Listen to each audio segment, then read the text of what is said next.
రావడం జరిగింది భారతీయ కిసాన్ సంఘ్ తరఫున. ఇక్కడ చూస్తే దాదాపుగా 95% అంటే అగ్గిపుల్ల వేసి అంటిపెట్టుకునే పరిస్థితి ఉంది రైతుల పొలాలు. ఈ రోజు ఒక్క రైతు 17 ఎకరాలు నాటేస్తే ఒక్క ఇత్తు వెళ్ళే పరిస్థితి లేదు, అగ్గిపుల్ల వేసి అంటిపెట్టుకోవడమే. అంత దారుణంగా ప్రకృతి కన్నెర్ర చేసింది.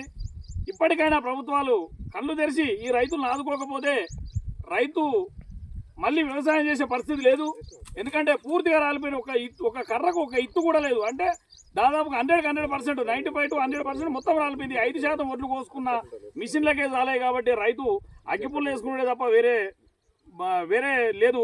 ఎందుకంటే ప్రభుత్వం వెంటనే స్పందించి ఏఈఓ వస్తే ఇక్కడ దాకా తొవ్వ సరిగా లేదు, ఏఈఓ ఆన్యం ఉండి రాసుకొని 30% 40% అని కాదు, ఇది 100% రాలింది.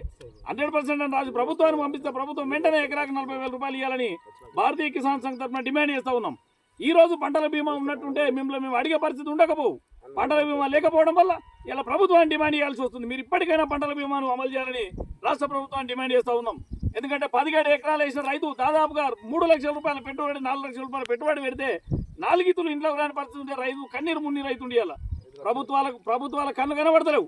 ఎందుకంటే రైతులను ఆదుకోవాలని సోయి ఏ ప్రభుత్వానికి లేదు. గత ప్రభుత్వం అట్లే ఉంది, ఇప్పుడు వచ్చిన ప్రభుత్వం కూడా అట్లే ఉంది.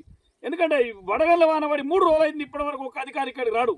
అంటే ప్రభుత్వం ఎట్లా నడుస్తుందో జిల్లా కలెక్టర్ ఉన్నాడు, ఇక్కడికి వచ్చి చూసి రైతులను ఓదార్చాలి.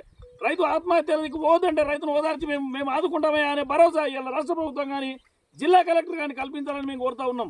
ఎందుకంటే రైతులు ఏడుస్తుర్రు, వీడియోలు కూడా మీకు వస్తున్నాయి సార్. ఇప్పటి వరకు కూడా మీరు స్పందిస్తలేదు జిల్లా కలెక్టర్గా. మీరు వచ్చి ఒకసారి ఈ రైతులు ఓదార్చండి. ఎందుకంటే రైతు ఆత్మహత్యలు జరగొద్దంటే మనం రైతులను ఓదార్చాలి. మీరు ఇక్కడికి వచ్చి ఒక రాజకీయ నాయకుడు రాడు, కలెక్టర్ రాడు, ఎవరు రారు. రైతులు ఏమైనా కానీ ఇక మీరు కంప్యూటర్లు బుక్కులు అయితే బతకాల్సిన పరిస్థితి ఏర్పడుతుంది. ఇంకో 4 ఏళ్ళు అయితే ఎవరు కూడా వ్యవసాయం చేసే పరిస్థితి లేదు. ఒక నెల ముందు క్రాప్ వేసేటట్టుంటే ఇలా రైతులకి ఈ పరిస్థితి వచ్చేది కాదు. మీరు నెల ముందు క్రాప్ వేయమని మా రైతుల సూచనలు ఇస్తే మేము నెల ముందు ఎప్పుడో కోతలు పోసుకునే వాళ్ళం. అది చేయరు మీరు.